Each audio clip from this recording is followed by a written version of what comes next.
The smell of motor oil and metal shavings still clung to my uniform as I pulled into my driveway.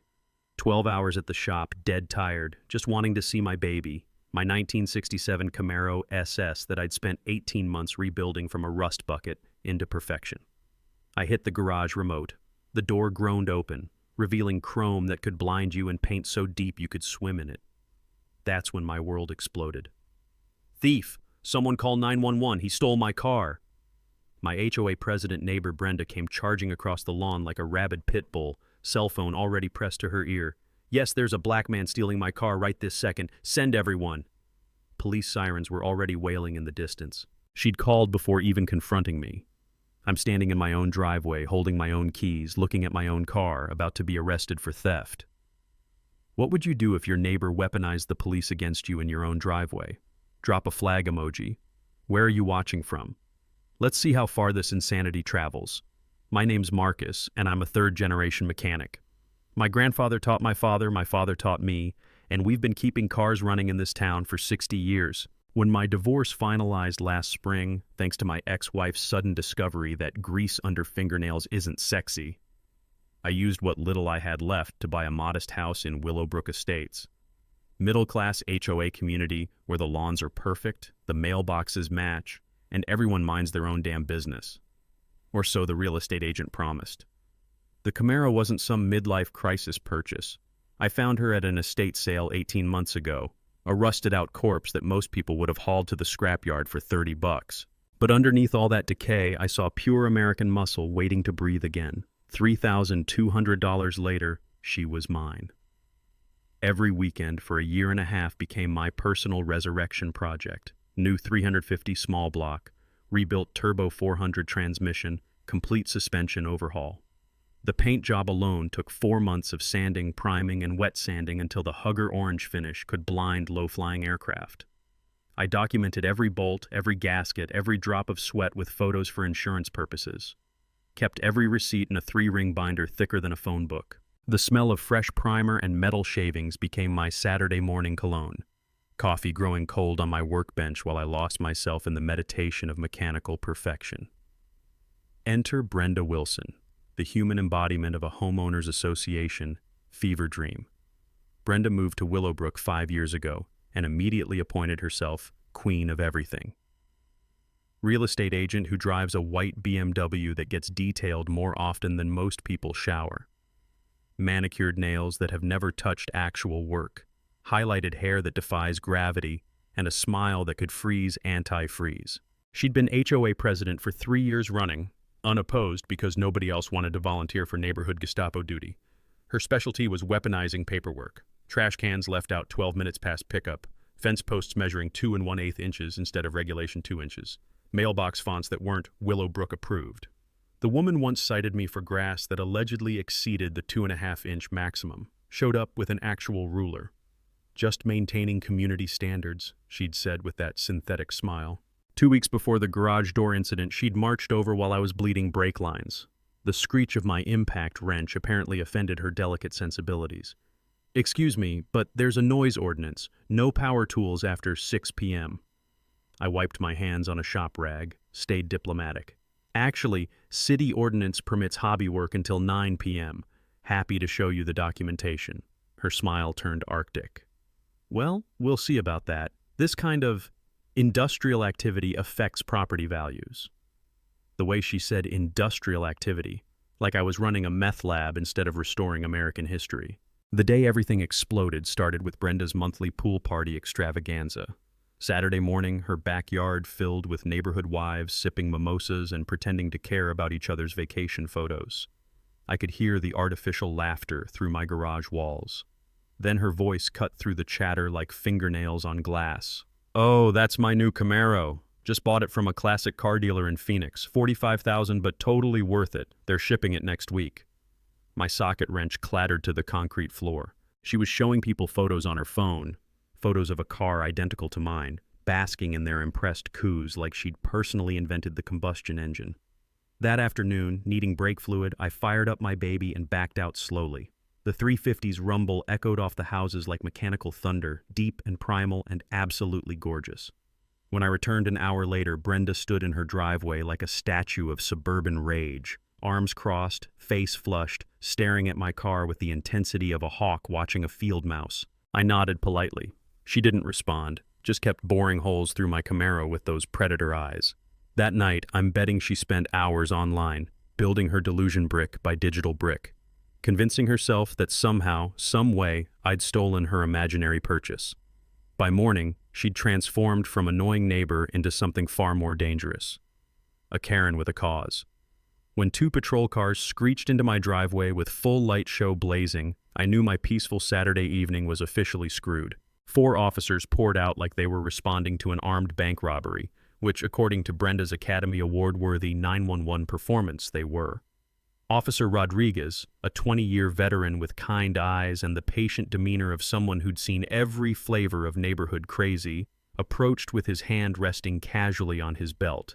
His partner, a younger guy named Morgan who looked like he bench-pressed squad cars for cardio, flanked him with notebook ready. "Evening, sir. We received a report about a stolen vehicle at this address." The sheer absurdity hit me like a brick to the forehead. Stolen vehicle? "Officer, this is my car, in my garage, at my house." That's like saying I stole my own refrigerator. Brenda materialized beside the officers like a suburban poltergeist, still clutching her phone with white knuckles. "That's him! That's the car thief! I just bought that exact Camaro yesterday for $45,000.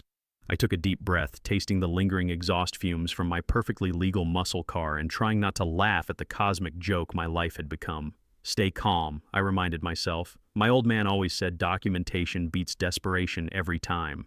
"Officers, I can prove ownership right now." I pulled out my phone, scrolling to the photo album I'd obsessively maintained. "This car has been mine for 18 months. I rebuilt every bolt from scratch." Rodriguez studied the progression photos with genuine interest, rust bucket to rolling chassis to painted perfection.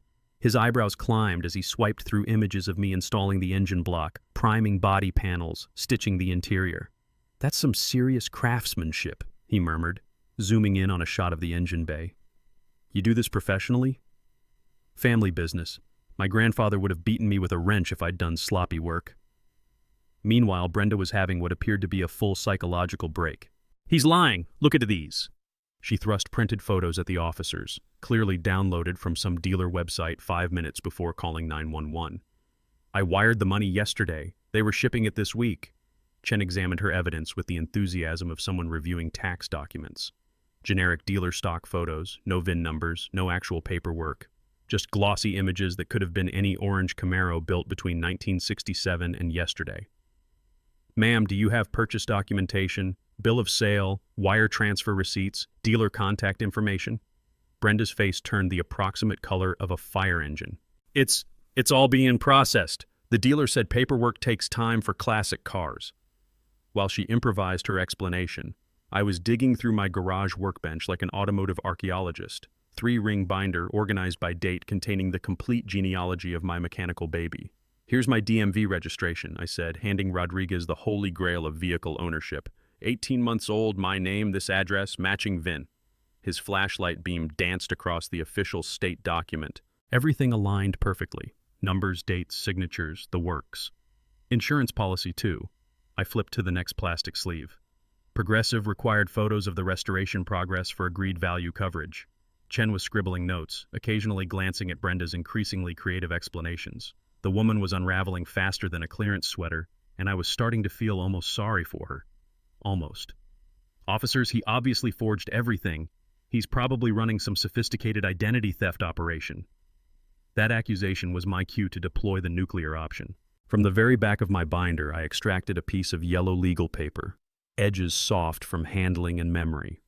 Written in the shaky cursive of a 93-year-old widow, 1967 Chevrolet Camaro, condition as is, extensive rust damage throughout, $3,200 cash. Buyer assumes all responsibility. Below that, a signature that belonged in a museum. Eleanor Hutchinson, estate sale, followed by a phone number and date from 18 months ago. Rodriguez examined the handwritten bill of sale like he'd discovered buried treasure. "This is the original purchase document?" Eleanor was selling her late husband's project cars. Sweetest lady you'd ever meet. Made me promise to bring the car back for her to see when I finished. The silence that followed was so complete I could hear my neighbor's sprinkler system 3 houses down. Chen closed his notebook with the finality of a judge's gavel. "Ma'am, this gentleman has clear chain of ownership documentation spanning over a year. Your evidence appears to be internet printouts."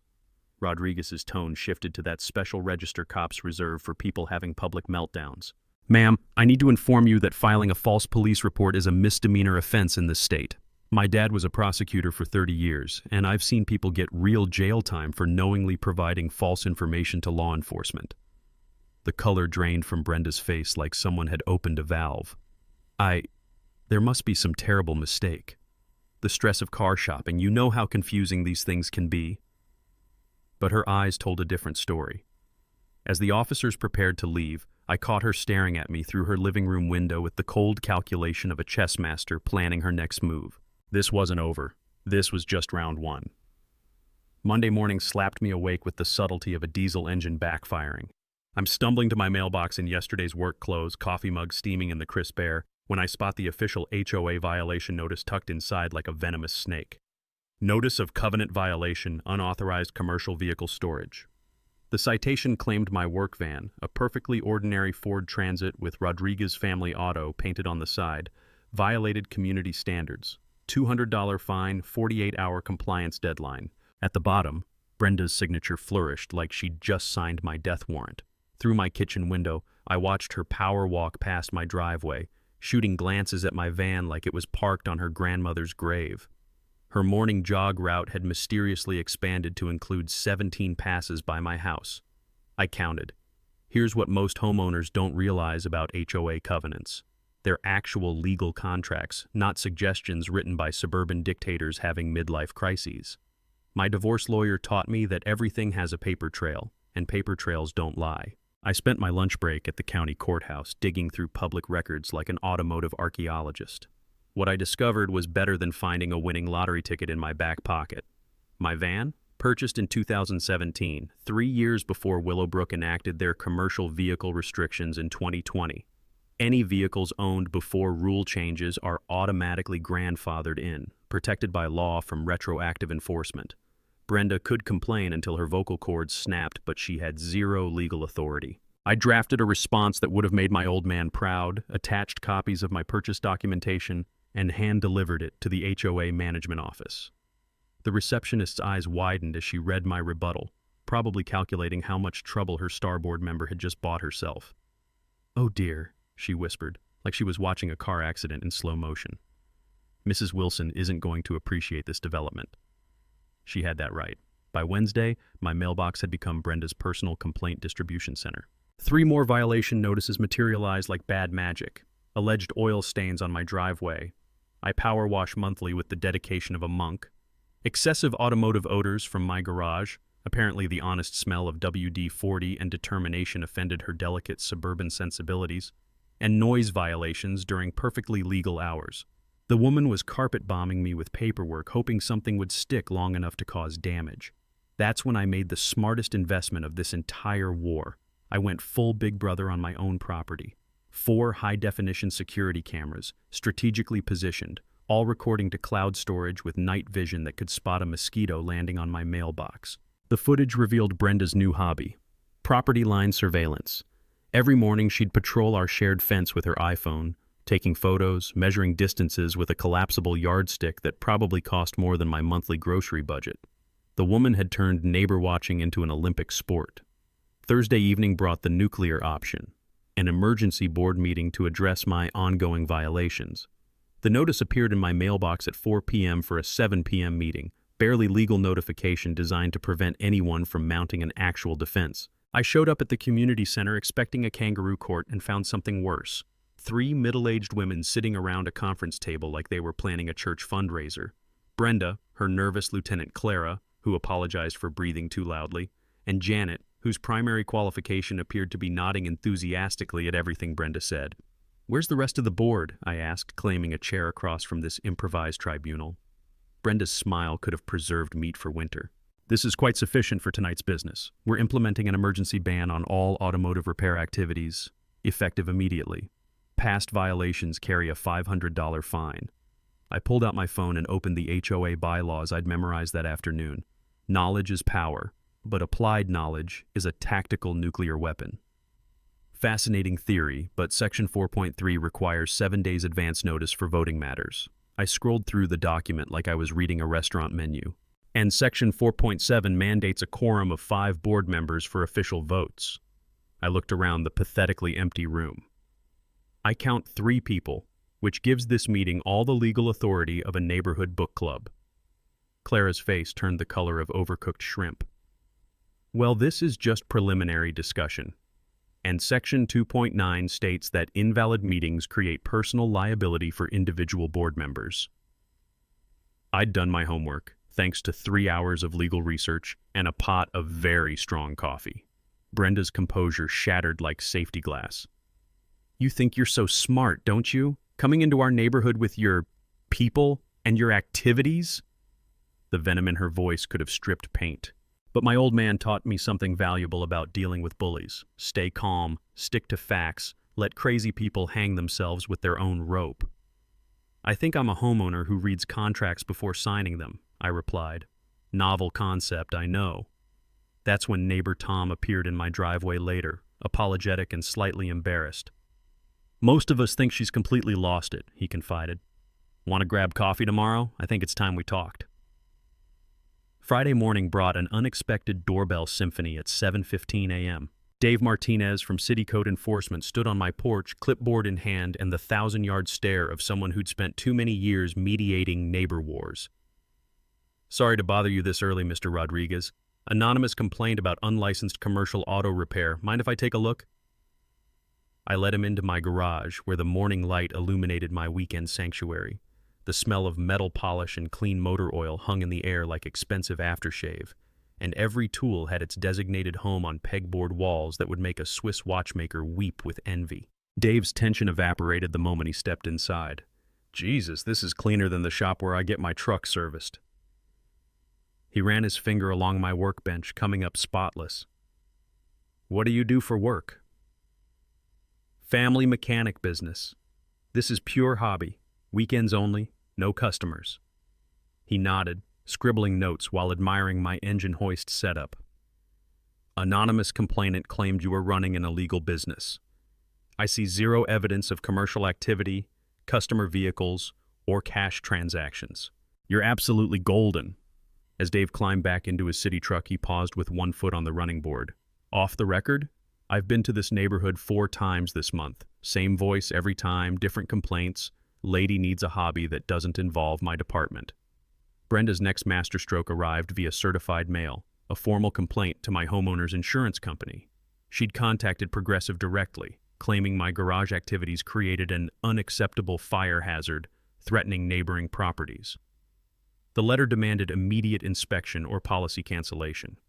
When my insurance agent Bill showed up Tuesday afternoon, I braced for bureaucratic hell. Instead, I found a kindred spirit who spent the first 10 minutes admiring my Camaro's engine bay like it was the Sistine Chapel. Someone's definitely trying to screw with you, he said, signing his inspection report with a flourish. Your fire safety setup exceeds commercial standards. Half these neighborhood garages are death traps with their propane tanks and extension cord Christmas trees. Bill's company responded by sending Brenda a cease and desist letter that basically translated to, "Stop filing false insurance claims or we'll prosecute you for fraud, Karen." But our neighborhood Napoleon had discovered the nuclear weapon of modern warfare, social media. The Willowbrook Neighborhood Watch Facebook group materialized overnight like a digital cancer. Brenda's inaugural post featured photos of my work van and garage, accompanied by prose that would make a dog whistle manufacturer proud. Just concerned about maintaining our beautiful community standards, she wrote, with enough artificial sweetness to cause diabetes. Some recent activities might be more appropriate in industrial zones, don't you think? Tom showed me the screenshots over coffee, his face redder than a fire engine. 23 people joined in the first hour. It's like watching a dumpster fire, but you can't look away. The comment section became a gladiatorial arena. Several neighbors jumped to my defense, sharing their own Brenda horror stories. Others lurked silently, probably calculating the social cost of opposing the HOA's reigning dictator. Brenda's digital dictatorship imploded when she started deleting disagreeable comments. Nothing ignites suburban fury quite like obvious censorship. and soon the group fractured into warring factions debating everything from free speech to property values. Sunday morning brought escalation to my actual property, scattered across my driveway like metallic confetti, 24 roofing nails strategically positioned to puncture unwary tires. My security cameras captured the 2 a.m. perpetrator, a figure in a dark hoodie moving with the nervous energy of someone committing their first felony. The footage was grainy, but that distinctive quick-step march looked familiar. Brenda walked like she was perpetually late for an argument.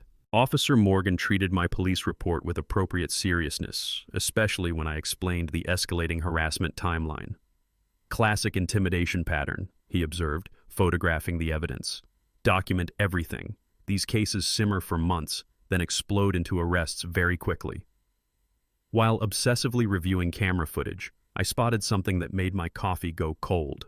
Brenda's morning routine now included detailed reconnaissance missions, walking our property line with her phone, measuring distances, photographing angles. This wasn't random harassment. She was conducting military-grade surveillance for some larger operation. Wednesday's mail delivered the nuclear option, an anonymous letter on generic printer paper. Your kind doesn't belong here. Leave voluntarily or face escalating consequences. No signature, no return address, but the paper stock matched Brenda's HOA notices perfectly. My divorce lawyer had taught me enough about document analysis to recognize identical watermarks and printer signatures. Detective Martinez, assigned to my growing case file, examined the letter with professional interest. Anonymous threatening correspondence qualifies for hate crime prosecution under both state and federal statutes, she explained. We're building a substantial criminal case against your neighbor. That evening, Tom's Coffee Shop Coalition expanded to 6 households, each armed with their own Brenda documentation. Mike the lawyer had been fined for unauthorized mailbox fonts. Sarah the accountant got cited for planting flowers without architectural committee approval. Time for coordinated resistance, Tom declared, stirring sugar with revolutionary fervor. Individual complaints get ignored. Group action gets results. As we shared war stories and legal strategies, I realized Brenda had accidentally created her own worst nightmare. A unified neighborhood opposition with legitimate grievances and professional expertise. The hunter had become the hunted. Friday afternoon found me in the county courthouse basement, a fluorescent-lit purgatory that smelled like old coffee and bureaucratic despair. The records clerk, a woman who'd apparently been filing documents since the Carter administration, directed me to Research Room B with the enthusiasm of someone pointing toward a public restroom. HOA financial records are in the corporate filings, she wheezed, sliding a dusty box across the counter. Good luck making sense of that mess. 3 hours later, surrounded by paper stacks that looked like a tornado had hit an accounting firm, I discovered why Brenda guarded these documents like nuclear launch codes. Willowbrook's HOA financial statements read like a masterclass in creative embezzlement. $15,000 paid to B&B Property Solutions for undefined consulting services. $8,500 to Brenda's Best Gardens for landscaping that had never materialized. $12,000 to Wilson and Associates for legal services that coincidentally began exactly when Brenda's divorce proceedings started. The beautiful part? All 3 companies shared the same business address, 1247 Maple Lane, Brenda's house. A quick dive into the state business registry confirmed what my gut already knew. B&B Property Solutions, sole proprietor Brenda Wilson, established 6 months after her divorce filing. Brenda's Best Gardens officially dissolved last year after completing 0 actual projects. Wilson and Associates, her ex-husband's law firm, which explained her sudden need for untraceable income. Our elected HOA president had been systematically looting the neighborhood fund like a suburban Pablo Escobar, funneling approximately $78,000 into her personal legal defense fund over 2 years.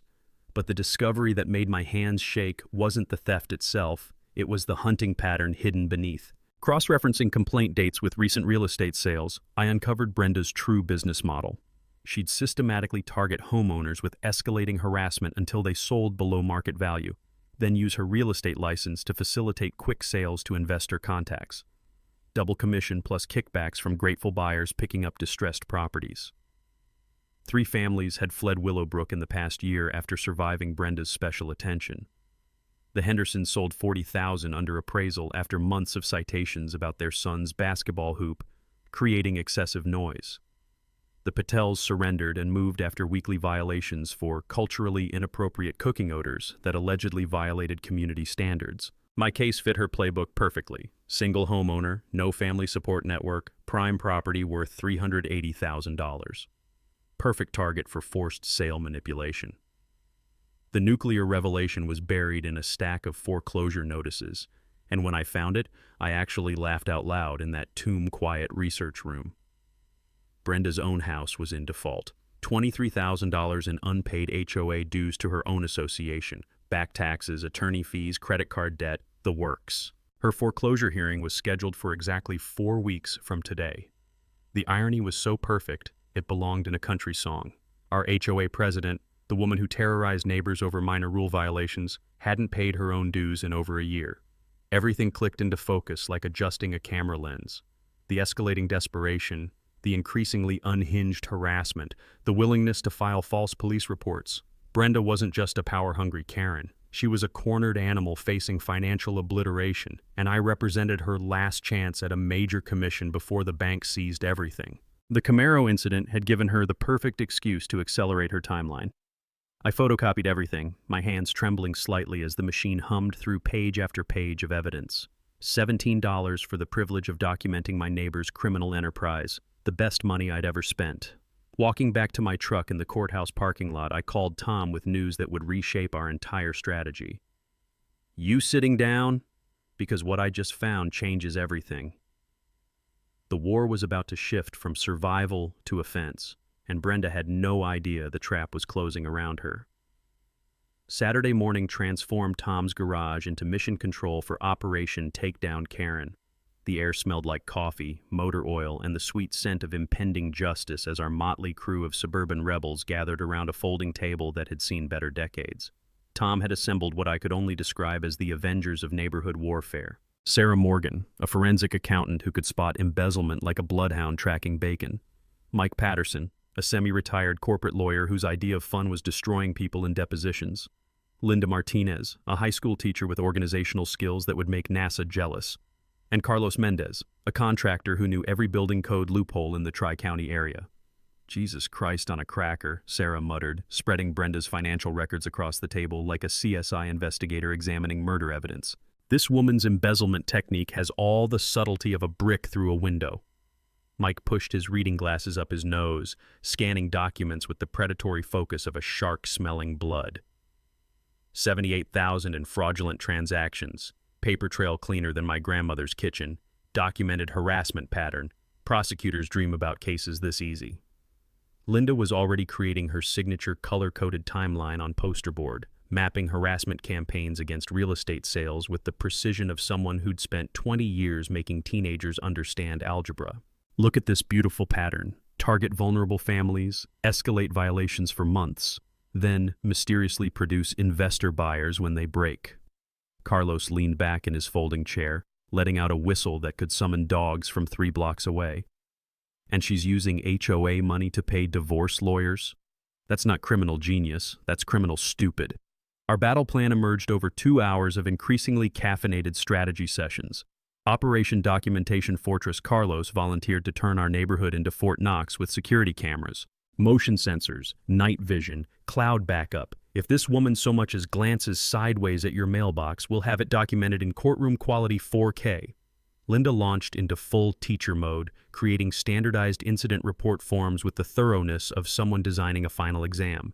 Dates, times, witnesses, photographs, police report numbers. We're building a case file so airtight it could survive a nuclear blast. Sarah was practically rubbing her hands together with forensic accounting glee. "I'm calling colleagues who owe me favors. We'll produce an independent audit that meets federal court standards." Operation Legal Annihilation. Mike explained HOA corporate governance like he was describing his favorite hobby, which it apparently was. Board members have fiduciary duties under state law. Every fraudulent transaction creates personal liability. She's not just stealing, she's destroying her own legal protection. The annual board elections were perfectly timed for maximum damage. Tom, Sarah, and Mike would run for the 3 open positions, flipping control from Brenda's rubber stamp committee to our Justice Coalition. "Criminal complaint gets filed Tuesday," Mike continued, organizing police reports with the satisfaction of someone solving a crossword puzzle. embezzlement, harassment, false police reports. She's looking at a felony buffet. Operation Public Humiliation. Linda's teaching background made her our propaganda minister. Door-to-door information campaign, professional flyers explaining the theft, coordinated social media exposure. We make Brenda's crimes everybody's dinner table conversation. The financial impact was neighborhood destroying. 78,000 stolen from 40 households meant every family had been systematically overcharged nearly $2,000. When soccer moms discover their HOA president has been picking their pockets, suburban revolutions happen fast. Carlos suggested the media angle that would make this story journalist catnip. HOA president steals money while racially harassing neighbors? Channel 7 would interrupt regular programming for this goldmine. Our psychological warfare strategy was elegantly simple. Let Brenda think she was winning while we constructed a legal cage around her. I'd maintain normal routines, appear oblivious to her schemes, and allow her desperation to generate more prosecutable evidence. Classic rope-a-dope, Mike explained with the satisfaction of someone who'd spent decades destroying opponents in courtrooms. Let her exhaust herself throwing wild punches while we document every missed swing. The timeline convergence was poetry. Brenda's foreclosure hearing in 3 weeks, audit results in 2 weeks, board elections in 4 weeks, multiple disasters arriving simultaneously like a perfectly choreographed demolition. Sarah had already contacted Channel 7's investigative pit bull, Janet Mills, a reporter who'd built her Emmy collection exposing suburban corruption. HOA fraud stories generate massive ratings. She's practically drooling to cover this train wreck. Mike discovered the final nail for Brenda's professional coffin. Her real estate license renewal in 6 weeks required criminal background disclosure. Fraud convictions meant automatic permanent revocation.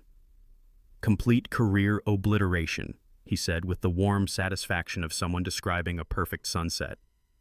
Financial ruin plus professional destruction equals total annihilation. As our suburban war council dispersed, Tom grabbed my shoulder with genuine respect. 2 months ago, you were the quiet mechanic who minded his own business.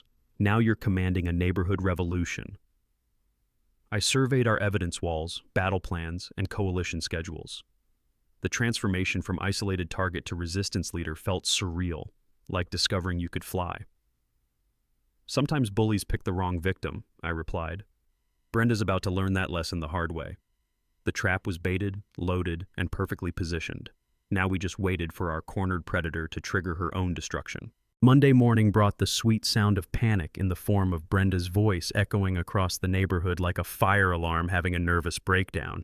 She was pacing her driveway at 7 a.m., phone pressed to her ear, gesticulating wildly at anyone unfortunate enough to make eye contact. I need an emergency board meeting. Tonight. Something's happening and I need legal protection. Through my kitchen window, I watched her attempt to rally her rapidly shrinking support base.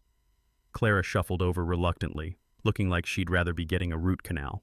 Janet followed a few minutes later, but even from a distance I could see the doubt creeping into their body language. The emergency assessment notice appeared in every mailbox by noon. $500 per household for immediate legal defense against outside agitators attempting to destabilize community governance. The letter claimed I was threatening to sue the entire HOA and demanded immediate payment to hire attorneys. What Brenda didn't know was that Tom attended her pathetic 3-person meeting, hidden in the community center parking lot with a digital recorder that picked up every desperate word. They're investigating our finances, Brenda's voice crackled through the speaker when Tom played it back later. I don't know how much they know, but we need to control the narrative before this gets out of hand. Clara's nervous response was barely audible. Brenda, maybe we should just... No, I've worked too hard building this community to let them destroy everything. If I have to leave town, fine, but I'm not going down alone. The audio quality was courtroom ready, and Mike's predatory grin when he heard it could have powered the neighborhood streetlights. Wednesday night brought Brenda's first act of genuine desperation. Vandalism with a side of stupidity. My security cameras caught her sneaking around my property at 2:47 a.m., dressed like a suburban ninja in black yoga pants and a dark hoodie that fooled absolutely no one. She'd brought a toolkit of petty revenge, tire-slashing knife, spray paint, and what appeared to be small containers of motor oil staged behind my garage. The plan was obviously to create evidence of environmental violations, but Brenda had never been accused of criminal genius. The beautiful part? She spent 15 minutes positioning fake evidence while standing directly under my motion-activated floodlight, providing crystal-clear footage of her face, her BMW's license plate, and her pathetic attempt at frame-up artistry. Thursday morning's code enforcement visit was her most spectacular failure yet. The inspector found the planted oil containers immediately. They still had Home Depot price stickers attached. When he pointed out that fresh motor oil doesn't create environmental violations anyway, Brenda's story collapsed faster than a house of cards in a hurricane. "Ma'am, filing false environmental reports is a federal offense," the inspector explained with barely concealed irritation. "I'm documenting this incident and forwarding it to our fraud investigation unit." Brenda's social media meltdown began that afternoon and continued through the weekend like a digital dumpster fire that nobody could look away from. The Willowbrook Neighborhood Watch Facebook group became her personal therapy session, complete with increasingly unhinged rants about outside agitators and property value destruction. Her 2 a.m. post on Friday was a masterpiece of self-incrimination. Some people don't understand that communities have standards. When certain elements move in and start changing the character of established neighborhoods, decent people have to take action to protect their investments. Screenshot, saved, forwarded to our legal team. Saturday brought the bribery attempt that sealed her fate. Carlos was installing camera equipment at Linda's house when Brenda approached with the subtlety of a used car salesman at month end. "I know Marcus is paying you people to lie about me," she said, pulling out an envelope thick enough to choke a horse. $2,000 cash if you forget about those security cameras and stop helping with this harassment campaign." Carlos, bless his contractor's soul, kept installing cameras while recording the entire conversation on his phone. "Ma'am, I'm just helping neighbors protect their property. Maybe you should talk to a lawyer." "I don't need lawyers. I need this neighborhood back under control," her voice pitched higher than a smoke detector. "That man has turned everyone against me with his lies and manipulation." The desperation was so thick you could spread it on toast. Brenda was unraveling in real time, and every frantic move was creating more evidence for our growing prosecution file.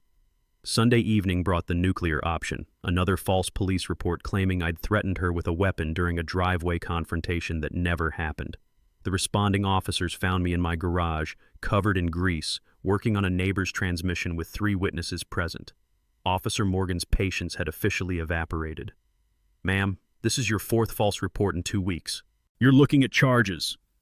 The preliminary audit results arrived Monday via Sarah's encrypted email, and the numbers were even worse than our original estimates. Brenda hadn't just stolen $78,000, she'd been systematically overcharging every household for phantom services while pocketing the excess. Total theft, approximately $96,000 over 30 months. Our neighborhood dictator wasn't just broke and desperate. She was a career criminal who'd finally run out of victims and time. The end game was accelerating beyond our wildest projections, and Brenda was doing all the work for us. Tuesday night's break-in was the kind of criminal masterpiece that would make the Three Stooges proud. At 2:33 a.m., while normal people were dreaming about vacation destinations and winning lottery numbers, Brenda was living her best burglar life at the HOA management office. The security footage looked like a rejected scene from a heist movie written by someone who'd never actually committed a crime. There was our suburban Napoleon, using a stolen master key with all the stealth of a rhinoceros in tap shoes, frantically feeding documents into an industrial shredder like she was making the world's most expensive confetti. The silent alarm triggered faster than Brenda's common sense had abandoned her, and Officer Rodriguez arrived to find her elbow-deep in evidence destruction, surrounded by paper snow that used to be financial records. "Ma'am, step away from the computer and put your hands where I can see them," Rodriguez commanded, probably wondering how his Tuesday night shift had turned into amateur hour at the crime academy. Brenda's response was pure daytime television gold. "You don't understand. They're destroying everything I've built. This community was perfect before they came." The smell of overheated electronics and desperate sweat filled the office as she was cuffed and read her rights. Watching the footage later, I almost felt sorry for her. Almost. Until I remembered the fake police reports and tire-slashing incidents.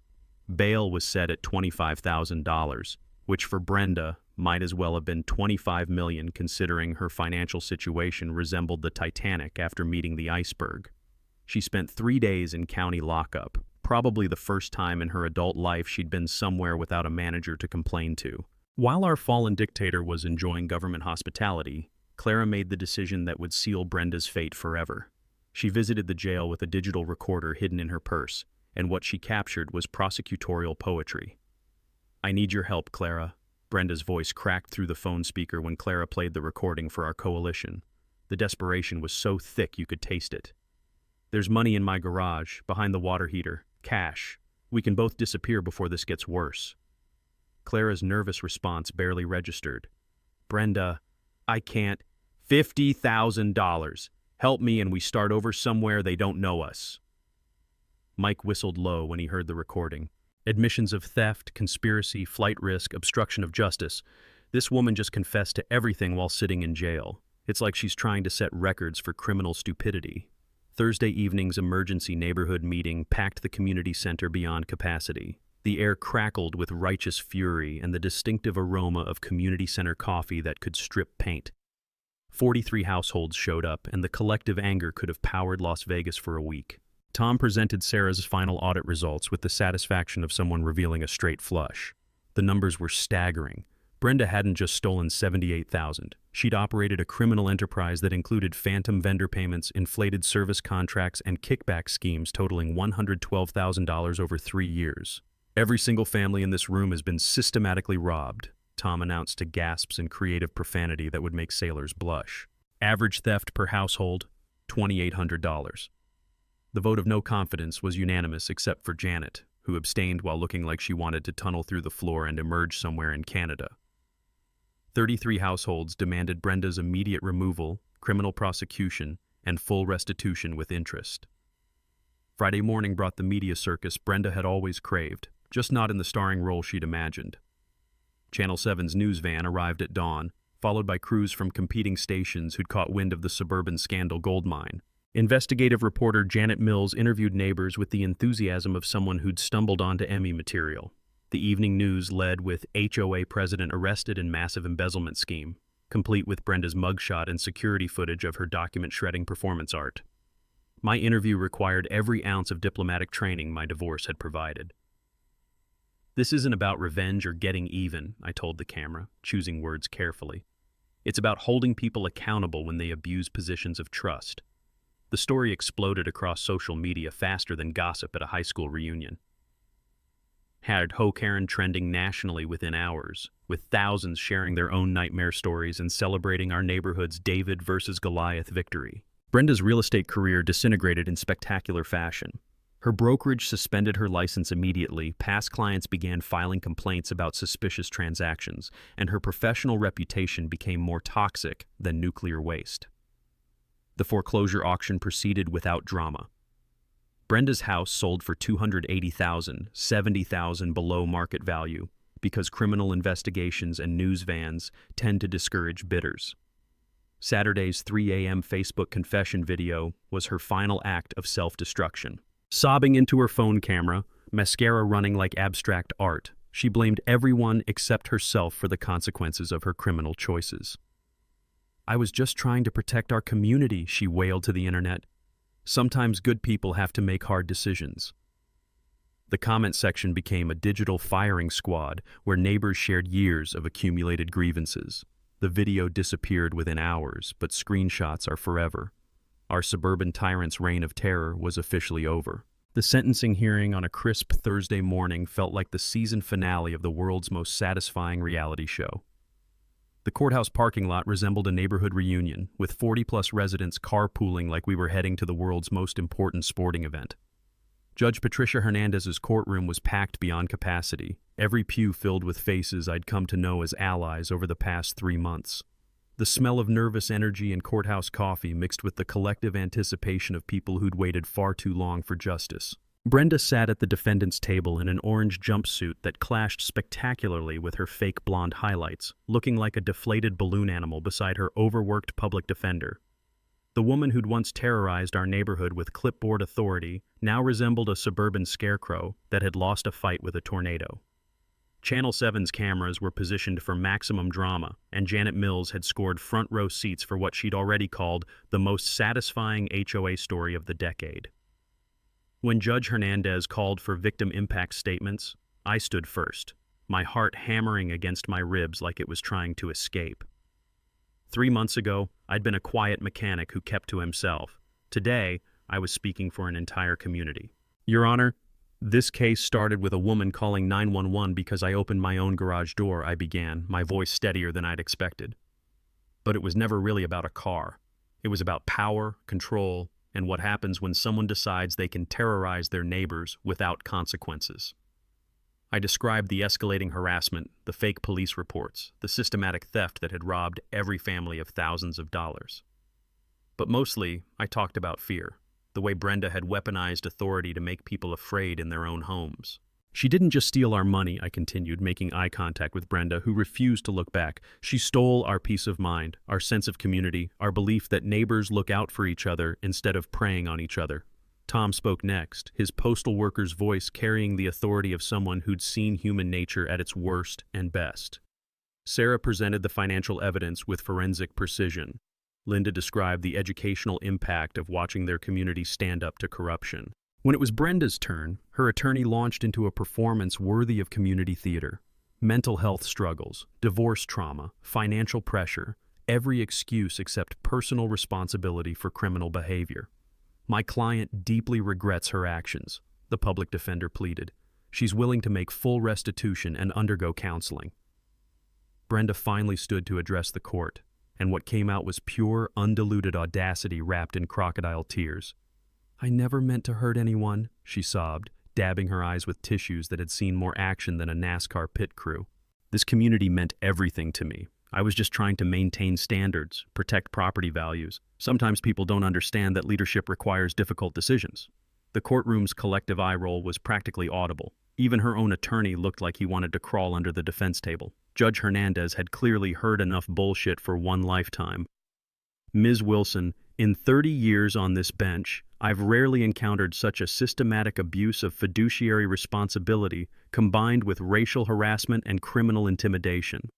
She paused, studying Brenda with the expression of someone examining an interesting but repulsive insect specimen. "You held a position of trust and used it to steal from the very people who elected you. You targeted a minority homeowner with false police reports that could have resulted in tragedy. You destroyed evidence, attempted to flee jurisdiction, and even now refuse to accept responsibility for your crimes." The judge's voice carried the weight of absolute authority.